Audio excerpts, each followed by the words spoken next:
What's up, co-reporters, and welcome back to my channel. Do you guys remember when Bariki got into Ashley's house without her permission and held her in there against her consent, and he was charged with kidnapping and all sorts of really wild things?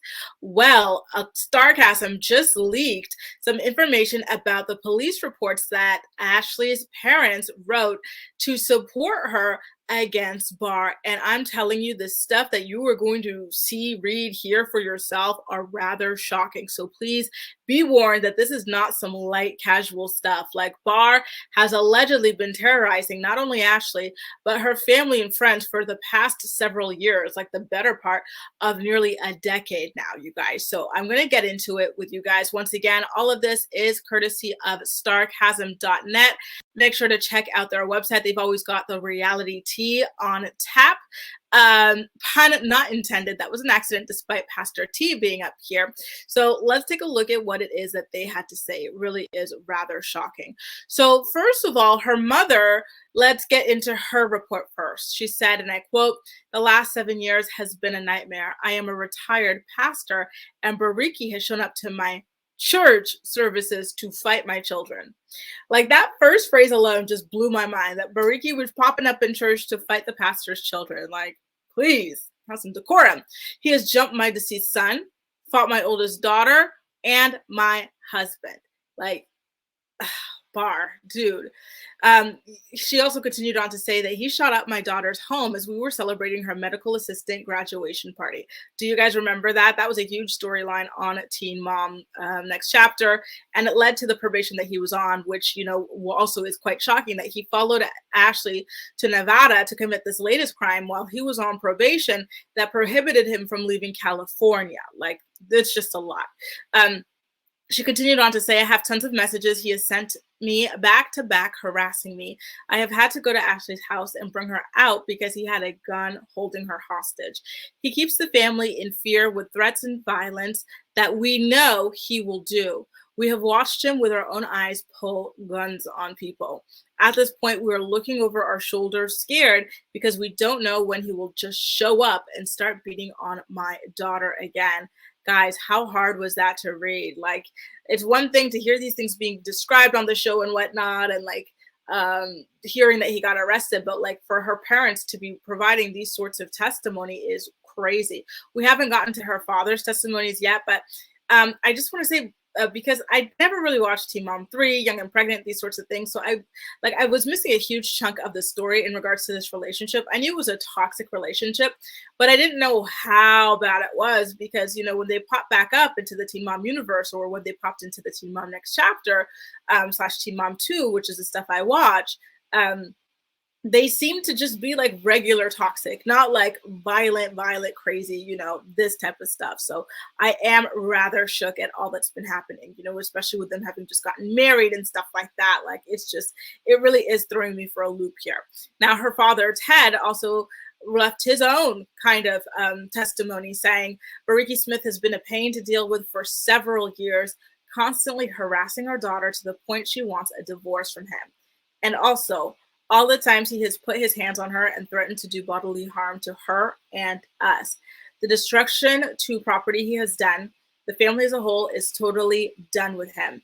The only reason our daughter deals with him is because they have a 6-year-old daughter together. He has used guns in the past to get his way, etc. So we've been dealing with his antics for a long time and are tired of it. He has put enough people in harm's way for his own betterment. Simply put," and this is where it's like mic drop, "we don't and won't deal with him and his foolishness." So yeah, this is it. It's done. Completely done. There's no more ping pong back and forth, breakup to make up stuff here. Like, Ashley and her family are 100% done with this.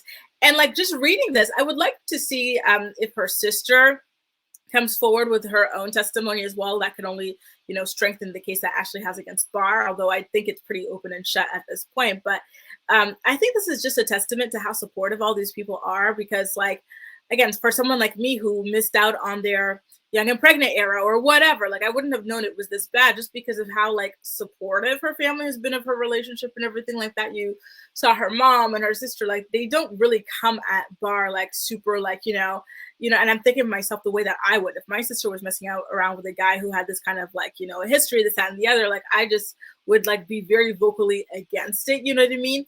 But like her family has been super duper supportive of her and non-judgmental of her and like how much time she needed to get out of this and everything like that. Cause like, again, I'm floored. I really, really am by all of this stuff that's coming out. So if you guys, Starcasm, in addition to this article, they did also do, they did a comprehensive timeline of all of the charges that Bar has been facing over the years, like so like if you really want to do a deep dive into everything that this guy has been getting himself into, all the problems, definitely head over to starcasm.net for that, because there is a lot. Now I do have one last update, again courtesy of Starcasm, about this Bar situation. So you know how he's been in jail since all of this happened. Well, his bail was set at $35,000, and his lawyer decided to get like cocky and go, oh, we want to reduce or eliminate the bail for him. But you know what happened? Prosecutor said, oh, you want to play? We were being cute with you, only $35K for what he did and the history he's got. But since you want to play with us, let's submit all of his criminal backgrounds to show the judge that he is incredibly dangerous. And at that point, you know what? Let's go ahead and wait. Hey, hang on. Let me pull it up for you guys. I was going to say triple it. Let's see. 369, like 6X.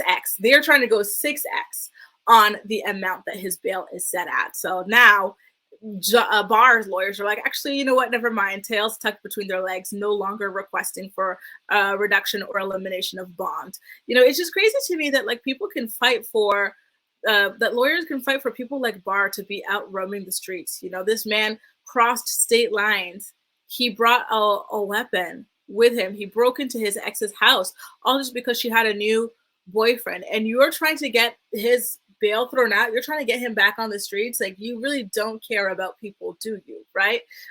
Just very, very scary stuff. So I'm really happy that the the prosecutors were not playing around with that. It's nice to see women actually being protected the way that we should be.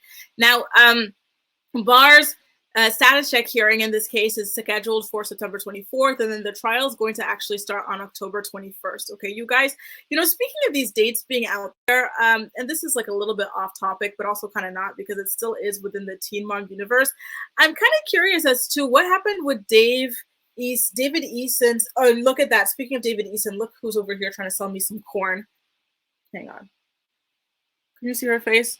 That's Janelle Evans trying to sell me some corn, y'all. Some OnlyFans fool. So where's all that stuff going? He was facing charges for child abuse, strangulation, all sorts of things. They said that trial was supposed to start, like he's supposed to have a hearing in the summer, and here we are. The summer is pretty much over. It's August 26th. So where is that? I remember doing a check at the courthouse, on the courthouse records. I'll have to go back and take a look at that again and see what's happening there. But otherwise, I'm happy to have the dates here about the Bariki case. And if anything pops up in regards to David Easton, I'll let you guys know. But for now, I haven't really seen anything on the docket, which is rather disappointing. Well, yeah, let's get back to the story at hand. Let me know how you feel about Ashley's parents stepping up to help her fight against the release of Bar. Are you happy to see him behind bars? Okay, that time the pun was intended, y'all. It was too easy. It was too easy. Let me know what you think in the comment section down below, and I'll continue to keep you updated as this progresses. Don't forget to check out starcasm.net for more news, Teen Mom news, 90 Day Fiancé news, Love After Lockup news. They've got it all. Okay, you guys? Take care. Bye.